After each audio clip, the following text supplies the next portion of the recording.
Hola, bienvenidos a este nuevo episodio del podcast Algoritmos. Yo soy Mariano y el día de hoy vamos a hablar sobre sistemas expertos. Esta idea me surgió al leer el libro Principios de Ray Dalio, donde él expone varias de estas ideas que lo llevan a tomar decisiones, y él en este libro nos dice que primero debe de pensar, después crear un principio, alguna regla general para resolver un problema, poner esto en algoritmos y eso va a llevar a buenas decisiones. En especial estoy hablando del principio 5.11 y 5.12 para aquellos que tengan el libro o les interese leerlo. Empecemos.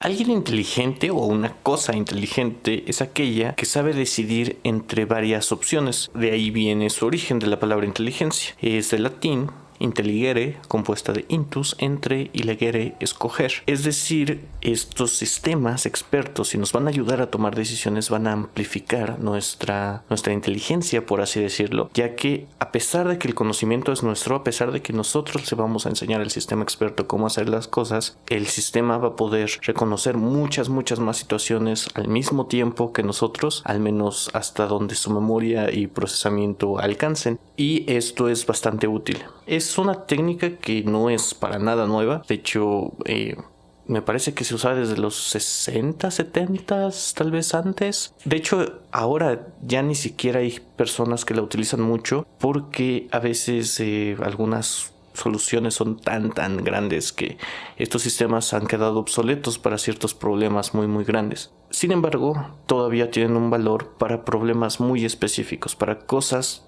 de un experto que solamente un experto puede solucionar, que son muy específicos, que no tienen tantas opciones, pero que si uno no tiene esa experiencia o el acceso a ese experto, es muy difícil que pueda resolver sin este tipo de sistemas o sin esa persona. Por lo que, para poder hablar de estos sistemas, primero hay que hablar de lógica, de la lógica proposicional, que es estas expresiones que tal vez ustedes vieron en la preparatoria, en un curso de filosofía o en algún curso de lógica. Vamos a ver, tienen este tipo de estructura, estos tipos de argumentos lógicos. Pueden decir, mañana es miércoles o mañana es jueves.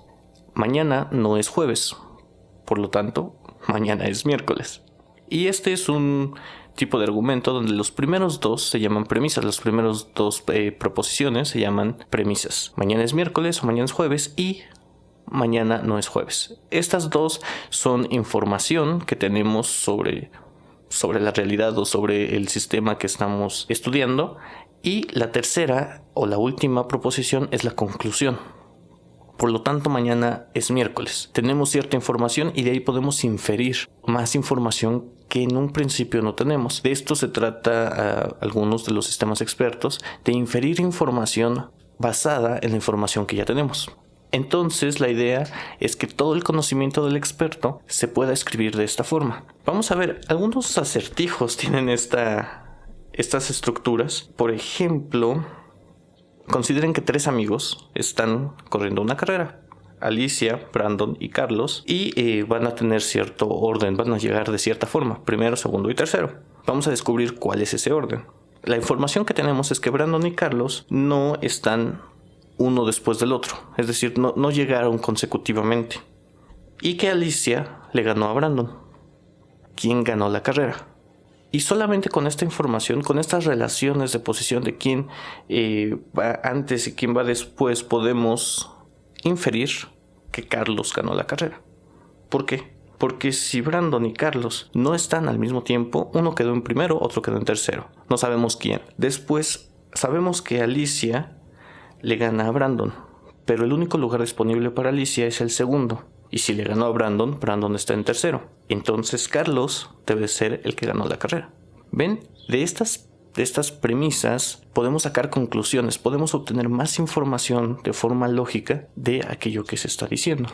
De esta forma, una persona no experta puede tener acceso a conclusiones que un experto, si es que ya depositó estas reglas, estas premisas dentro de este sistema experto, puede tener acceso a las mismas conclusiones que este experto sin tener toda esa experiencia, sin tener todo ese conocimiento previo. Hay problemas mucho más grandes que el que les acabo de mencionar. Uno muy famoso es el acertijo de Einstein, donde el enunciado dice así: Tenemos 5 casas de 5 colores diferentes. En cada una de ellas vive una persona de una nacionalidad diferente. Cada uno de los dueños bebe una bebida diferente, fuma una marca de cigarros diferente y tiene una mascota diferente. Tenemos muchas más variables. Casas de colores, una persona de una nacionalidad, una bebida, una marca de cigarros y una mascota. Son 5 cosas con 5 propiedades cada una. Y el número de combinaciones que este problema puede tener es inmenso, por lo que una persona difícilmente puede resolverlo a mano. Después de hacer este enunciado nos dan una serie de premisas. Nos dicen cosas como el británico vive en la Casa Roja, el sueco tiene un perro, bla bla bla. Son una serie de premisas y en base a esas premisas nos hacen una pregunta, como quién es el dueño de un pez o quién es el dueño de un perro, etc. Solamente conociendo la totalidad del problema, es decir, quién vive en qué casa, de qué color es esta casa, qué mascota tiene, qué bebida tiene, qué cigarro fuma, podemos conocer esta pregunta. Es posible resolver este problema, pero generalmente se resuelve por medio de un programa. Los programas que utilizan principalmente este tipo de lógica, este tipo de expresiones, al menos los que yo he utilizado, son Lisp y PDDL. Y bueno, estos fueron en cursos tanto de Machine Learning como de Inteligencia Artificial. No son muy comunes estos lenguajes y son un tanto enredados de entender, principalmente porque ya la lógica proposicional tiene ciertos operadores, tiene ciertos símbolos que nos van a ayudar a hacer este tipo de argumentos, este tipo de expresiones, como la negación, como la conjunción, disyunción, los condicionales. Y los condicionales son, creo yo, uno de los más importantes porque nos dicen relaciones de causa-efecto. Si está soleado, entonces es de día, por ejemplo. Y eso tiene mucho sentido, ¿no? Tiene mucha lógica y por eso a veces usamos esa expresión sin realmente utilizar este tipo de expresiones, este tipo de premisas o de conclusiones. Esto también se utiliza mucho en filosofía porque nos puede ayudar a tener argumentos válidos. Un argumento válido es aquel que, si las premisas son ciertas, la conclusión va a ser cierta. Es decir, si decimos que si está soleado, entonces es de día, y nuestra información es que está soleado, podemos inferir que es de día. Es algo bastante tonto tal vez, pero cuando ya se involucran cosas mucho más complejas, cosas donde tenemos que verificar cada una de las premisas que sea cierta, que no estamos simplemente adivinando y comprobamos que las premisas son ciertas, entonces la conclusión, si tiene validez lógica, va a ser cierta. De esta forma podemos hacer argumentos que sean totalmente válidos y dejar de estar en discusiones inútiles. Pero bueno, vamos a un pequeño intermedio y después de eso vamos a ir un poco más a fondo de cómo utilizamos estas expresiones para hacer sistemas expertos.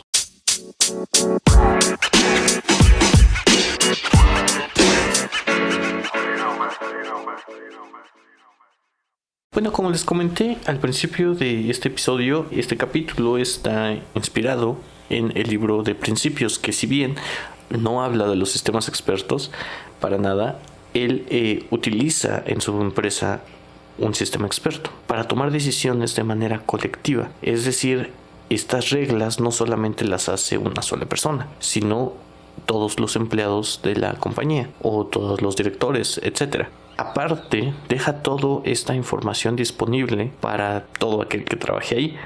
Es decir, tiene acceso al conocimiento de las personas que han trabajado previamente en la misma posición en la que ellos trabajan. Me pareció muy interesante y lo estoy leyendo principalmente por cuestiones de la fundación en la que trabajo. Si nos han escuchado previamente, yo soy parte de una organización sin fines de lucro que se dedica a la educación. Se llama Kichiwa, con K y con Che, H intermedia. Y en esta organización tenemos el reto en este semestre, en este periodo, de que hay muchas personas nuevas, demasiadas, son 26 en total y el equipo ahora es de 31. Nunca habíamos sido tantos. Tomar decisiones de forma conjunta en un grupo tan grande, al menos tan grande para nosotros, no queremos que se vuelva un problema, sino una oportunidad. Poder utilizar realmente el conocimiento y las habilidades de todos para aprender entre nosotros y para crear cosas mucho mejores. Por eso he estado pensando un tanto en el proceso de decisiones y cómo hacerlas de forma colectiva, cómo llegar a una decisión válida, a la mejor decisión, utilizando el conocimiento de muchas personas. Hablando un poco más sobre el libro, hace una pequeña reflexión. Casi al final de la segunda parte nos habla de los algoritmos, de cómo utilizar las computadoras para amplificar nuestro proceso de decisión puede ser beneficioso, pero también hay que tener cuidado. Uno de los beneficios que él menciona es que una computadora no va a incorporar las emociones o no se va a basar en emociones en el estado actual emotivo de una persona para tomar esta decisión, sino más bien en el conocimiento y en las experiencias previas. Así que va a poder tomar una decisión adecuada, un poco más adecuada a una persona que está enojada o que está preocupada. También este tipo de sistemas tiene ciertas desventajas, como son las excepciones que no han estado en las reglas, como son un cambio, ¿no? ¿Qué pasa si el mismo sistema cambia o si las reglas ya no son las mismas? No siempre podemos hacer lo mismo. Entonces hay que darle mantenimiento a este tipo de sistemas y siempre tener a una persona verificando que eso está pasando. Al final de este capítulo, él hace una pequeña reflexión sobre los sistemas actuales como las redes neuronales o como ciertos procesos de machine learning, donde estas reglas se hacen de forma automática. Es decir, a partir de los datos solamente las reglas se pueden generar en procesos ya sea supervisados o incluso no supervisados. Un proceso supervisado es cuando un experto ve los datos y llega a una conclusión, entonces le da ciertas etiquetas. La conclusión no es necesariamente un experto, sino alguien que sabe cuál es esa etiqueta. Puede ser una imagen y va a decir, bueno, aquí hay un perro, aquí no hay un perro, aquí sí, aquí no, aquí sí, aquí no. Y después de toda esa tabla de ejemplos, el sistema mismo va a reconocer esas reglas que hacen que un perro sea un perro y poder distinguir entre los ejemplos que sí lo son y no lo son. Pero esto está muy restringido por la cantidad de ejemplos, por la calidad de los datos, etc. Y él habla de que no conocemos exactamente cuáles son esas reglas y que un sistema experto que utiliza la lógica y este tipo de reglas sabemos exactamente cuál es el proceso, así que podemos modificar aquello que está mal. La cantidad de trabajo para llevar el mantenimiento de un sistema así es increíblemente grande, por lo que no es muy práctico. Pero es cierto que este tipo de sistemas puedes tener más control, puede haber una responsabilidad mucho más grande depositada en las personas y no tanto en las computadoras. No podemos ponernos una venda y decir que esta computadora está haciendo lo mejor y siempre ha hecho lo mejor, por lo tanto va a seguir haciendo lo mejor. Porque eso tal vez no sea cierto, o tal vez no tenga este tipo de creatividad de resolver nuevos problemas, no tenga este tipo de resistencia a cambios. Y bueno, me pareció interesante y más interesante aún compartirlo también el hecho de que el sistema que se basa en ejemplos no involucra el conocimiento de muchas personas, simplemente involucra muchos ejemplos y eso es todo. Así que es interesante. No es el único proceso en el que podemos tomar decisiones conjuntas, pero al menos el único que he terminado de entender que sé que puede ser práctico. Regresemos a el tema principal. Vamos a ver un par de ejemplos de sistemas expertos, cómo podemos crearlos. Son ejemplos muy tontos, muy simples, pero que espero sirvan para entender exactamente cómo es que se pueden hacer.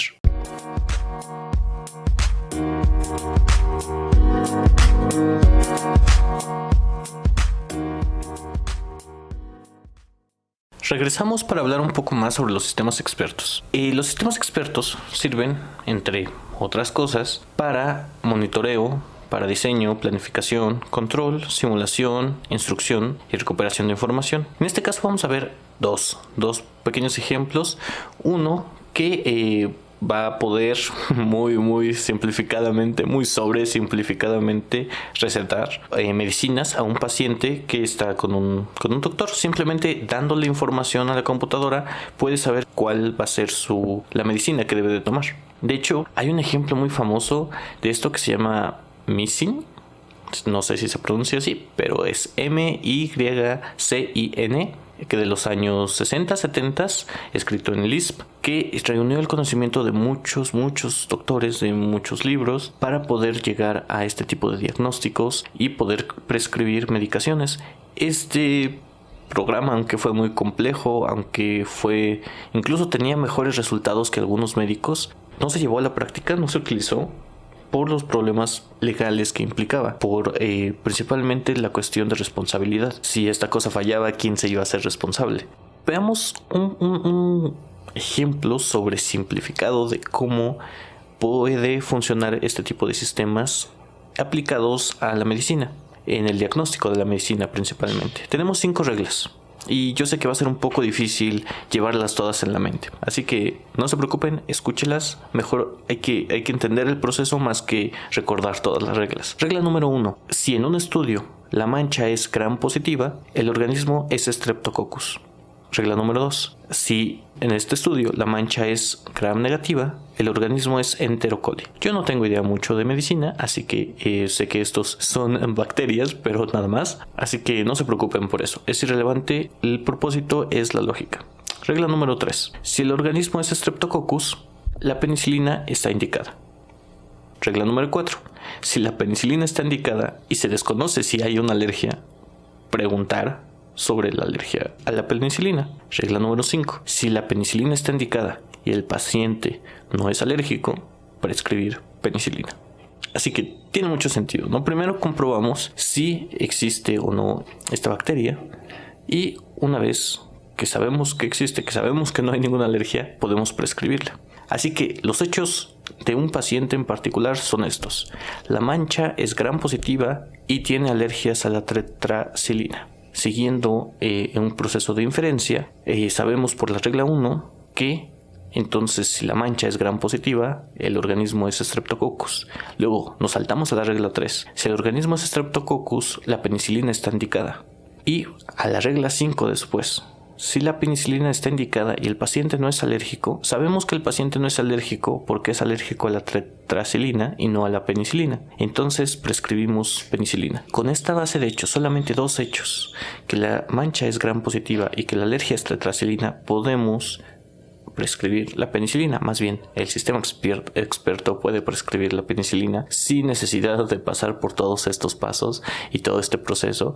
Alguien que no tiene idea de medicina podría llegar a la misma conclusión basado en este sistema. Como ya les dije, ese fue el problema, porque entonces ¿quién es el responsable de ese proceso? ¿O quién puede incluso verificar que eso es cierto o no es cierto? Este tipo de sistemas funcionan a la par de una persona. Alguien tiene que estar comprobando o revisando que esto es realmente cierto. Si confiamos 100% en que esto es cierto, no podemos ver excepciones. Si existe alguna excepción que no esté en las reglas de este sistema, pues el sistema nunca va a poder descifrarlo.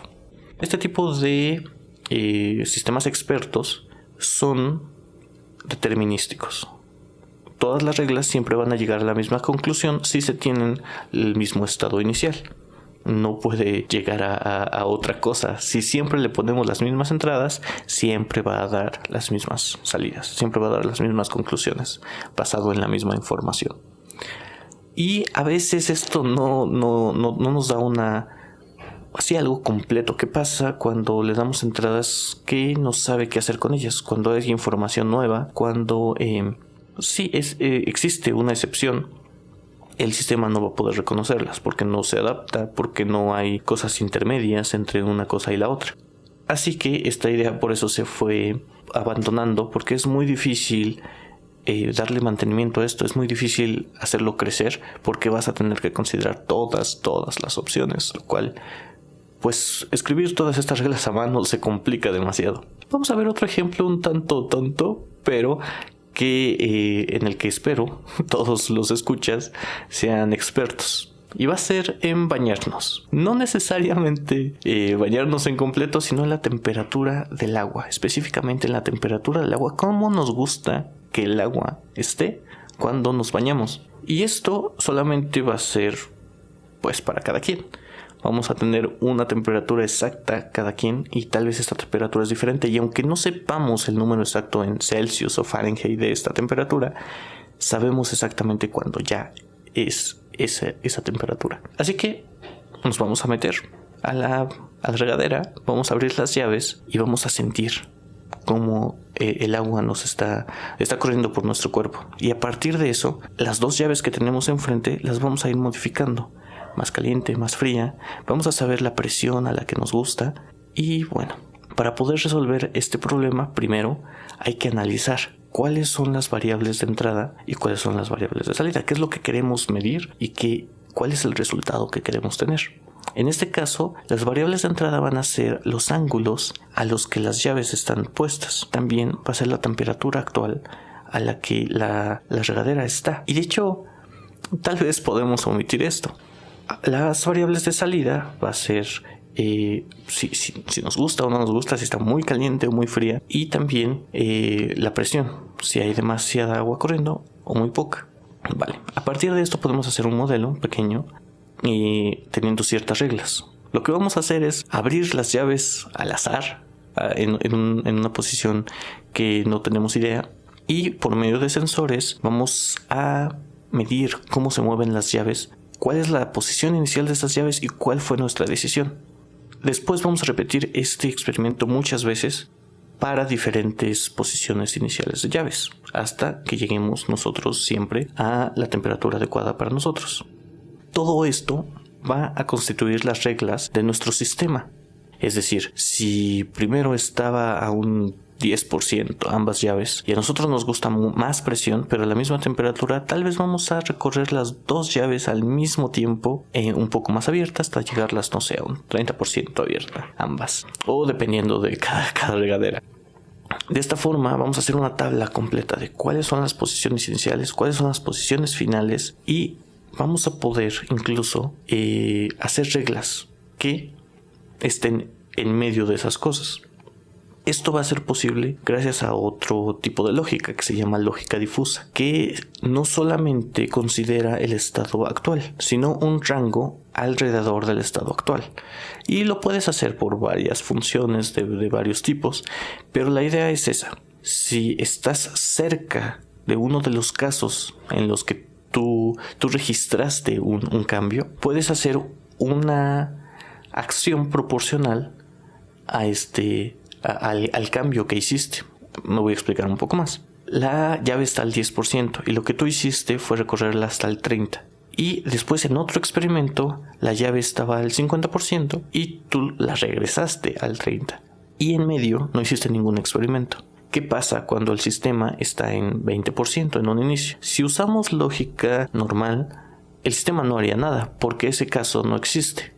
Pero si usamos lógica difusa, podremos hacer una acción proporcional. Sabemos que el cambio cuando estaba en 10 era de 20, así que ahora que el cambio es de 10, de 20 a 30, hacemos un cambio simplemente proporcional a esa diferencia, es decir, 10. De esta forma podemos tener un sistema de control, un sistema experto de control basado en las reglas que nosotros le dimos al sistema, que ni siquiera tuvimos que hacer de este tipo de expresiones. Porque gracias a los sensores, gracias a todas estas pruebas y de estarnos quemando y enfriándonos un buen rato, puede tener una base de conocimientos que va a utilizar para inferir las decisiones que va a este sistema a tomar para que tú puedas bañarte exactamente a la temperatura que quieres. Es un ejemplo muy tonto, pero también muy simple, que ayuda a ejemplificar la utilidad de este tipo de sistemas. Y como ven, es un ejemplo muy específico. Si queremos hacer algo como la dieta de todo el año, hay demasiadas opciones. Podemos comer muchas cosas, podemos prepararlas de muchas formas, podemos servirlas de muchas formas y encontrar exactamente ese punto dulce donde todas las comidas van a ser balanceadas, todas te van a gustar, van a ser ricas y demás. Vamos a tener que hacer muchas iteraciones.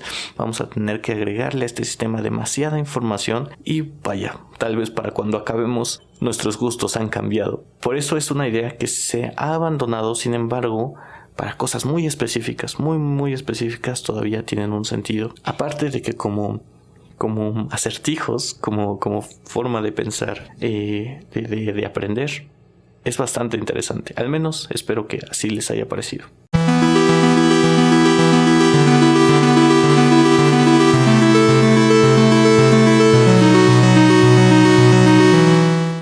Pues eso ha sido todo por el episodio de hoy. Espero que les haya gustado y que hayan aprendido algo o se hayan confundido un poco. Y si es que se han confundido un poco, ¿saben qué? Me pueden encontrar en redes sociales para hacerme cualquier pregunta. No soy un experto, no podría ser un sistema experto para contestar todas sus dudas, pero sí podemos investigarlo juntos. Me encuentran en Twitter como Mariano-OG, igual en Instagram, Mariano-OG, o en mi página web www.marianoog.com. También, si quieren encontrar las notas de este episodio, lo van a poder hacer en GitHub. Y está el link en la descripción de este episodio. Si lo están escuchando inmediatamente después de que sale, tal vez todavía no estén listas, pero denme un par de horas o tal vez un día y ahí estarán. Espero que estén muy bien. Nos vemos la siguiente semana en el próximo episodio del podcast Algoritmos. Hasta pronto. Como comentario final, les comparto que estuve esta vez explorando un poco más las opciones de edición de audio y no sé si lo notaron, pero mi voz en ocasiones se escucha como temblorosa, muy extraña, como si me diera miedo hablar o como si estuviera un poco borracho. Y no, la verdad es que ninguna de esas dos cosas es cierta, solamente son los efectos que me di cuenta este programa no puedes revertir una vez que lo salvas. Y bueno, aprendí bastantes cosas, espero los siguientes episodios sean mejor. No sé si ustedes lo escucharon, pero desde el episodio anterior, hace 2 episodios, ya tengo un nuevo micrófono. No sé, ¿alguien notó la diferencia? Me pueden comentar. Y también voy a empezar a hacer un poco más en edición para que la calidad empiece a subir un poco más poco a poco de este podcast. Aunque claro, es un tanto caro comprar varias cosas, así que lo vamos a hacer de manera incremental. No todo de jalón. Y de nuevo, espero que tengan una bonita semana. Nos vemos el siguiente lunes. Hasta pronto.